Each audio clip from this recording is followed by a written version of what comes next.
एक समय की बात है। हिमालय की खाड़ी के पास एक छोटा और शांत गांव था। उस गांव में भरत नाम का एक युवक रहता था। भरत अपने गुस्से और बेचैन मन के लिए पूरे गांव में प्रसिद्ध था। उसका मन हमेशा विचारों से भरा रहता। ऐसा लगता था जैसे इन विचारों के तूफानों ने उसके मन को पूरी तरह से बेचैन कर दिया। शांति उसकी जिंदगी से गायब हो चुकी थी और वह हमेशा अपने विचारों में खोया रहता था। इस बेचैन और तनावपूर्ण जीवन के कारण उसके परिवार और गांव वालों के साथ भी उसके संबंध खराब हो गए थे। इन बिगड़े रिश्तों और अपने गुस्से की वजह से भरत खुद को भी और भी ज़्यादा अकेला और अपमानित महसूस करता।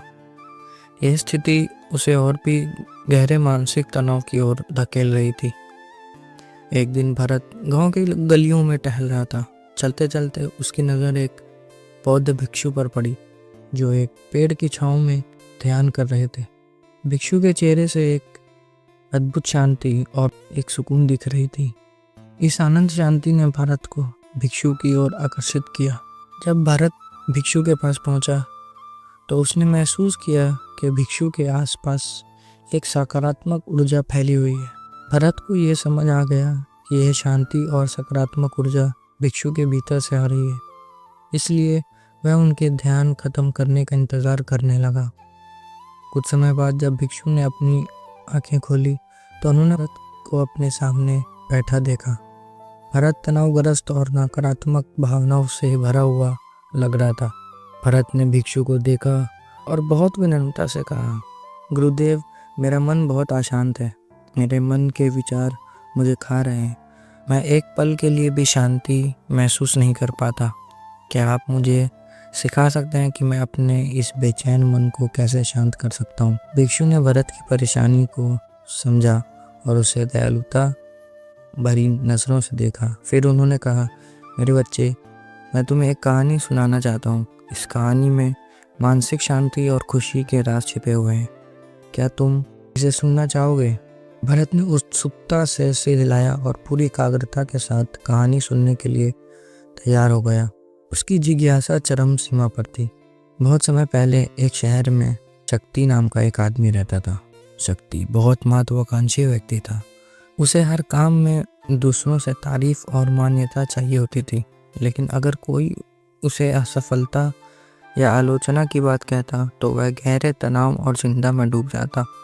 शक्ति को ये विश्वास था कि सफलता और भौतिक चीज़ें ही उसे खुशियाँ दे सकती हैं, लेकिन जितना वह इन चीज़ों के पीछे भागता उतना ही वह मानसिक तनाव में डूबता चला जाता।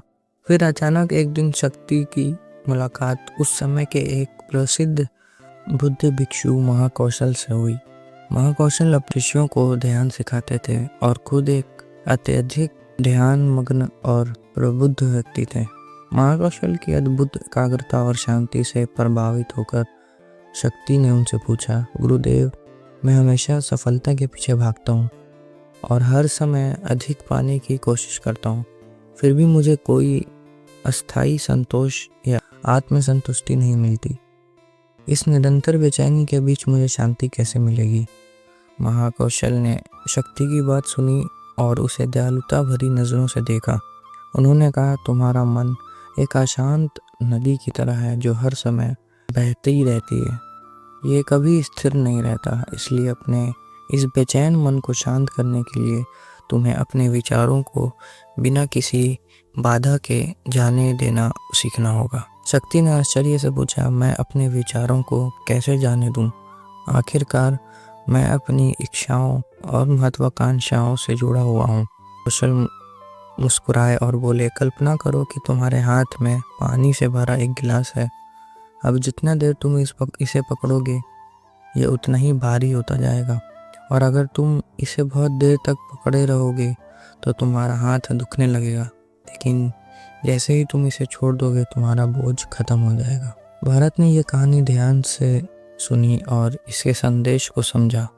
उसने महसूस किया कि अपने विचारों और इच्छाओं को पकड़ कर रखना उसके बोझ को बढ़ाता है और उसके भीतर अशांति पैदा करता है। भिक्षु ने उसे बताया कि उसे अपने विचारों और भावनाओं को बिना किसी निर्णय के आने और जाने देना चाहिए। साथ ही उसे अपने सांसों पर ध्यान केंद्रित करना और हर पल को महसूस करने की सलाह दी। भरत ने भिक्षु के निर्देशों का पालन किया। उसने अपनी सोच को जज किए बिना आने और जाने देना शुरू कर दिया। साथ ही उसने अपने सांसों पर ध्यान देना शुरू किया और हर पल को महसूस करना शुरू किया। धीरे धीरे भरत ने अपने भीतर शांति का अनुभव करना शुरू कर लिया। समय के साथ भरत का मन शांत और स्थिर हो गया। वह अपने गांव और आसपास के इलाकों में शांति और ज्ञान का प्रतीक बन गया। लोग अपने बेचैन मन को शांत करने के लिए भरत के पास आने लगे। भरत ने लोगों को सिखाया कि जीवन की खुशी वर्तमान में जीने में ही है। उसने उन्हें ये भी सिखाया कि कैसे अपने सांसों पर ध्यान केंद्रित करके और अपने विचारों को जाने देकर मानसिक शांति पाई जा सकती है। इस कहानी का संदेश ये है कि वर्तमान में हमें जीना चाहिए। जीवन की खुशी अतीत या भविष्य की चिंता में नहीं, बल्कि वर्तमान में जीने में है। अपनी इच्छाओं और नकारात्मक भावनाओं पकड़ कर मत रखो। अपनी सांसों पर ध्यान केंद्रित करके शांति पाई जा सकती है। अपने विचारों और भावनाओं को पहचानो, लेकिन उनसे जुड़ने की कोशिश मत करो। ये कहानी हमें ये सिखाती है कि शांति हमारे भीतर ही है। बस हमें अपनी आदतें बदलने, ध्यान लगाने और अपनी सोच को जाने देना सीखने की ज़रूरत है। अगर आप इस कहानी से प्रेरित हुए हैं तो इसे अपने जीवन में ज़रूर अपनाएं। अगर आपको ये कहानी पसंद आई और आपने कुछ नया सीखा तो वीडियो को लाइक करें और अपने दोस्तों और परिवारों के साथ शेयर करें। याद रखें, शांति और खुशी बाहर नहीं, हमारे भीतर ही छिपी होती है। इसे पाने के लिए एक छोटा कदम आज ही उठाएं। आज के लिए इतना ही। मिलते हैं अगली कहानी में। तब तक के लिए धन्यवाद।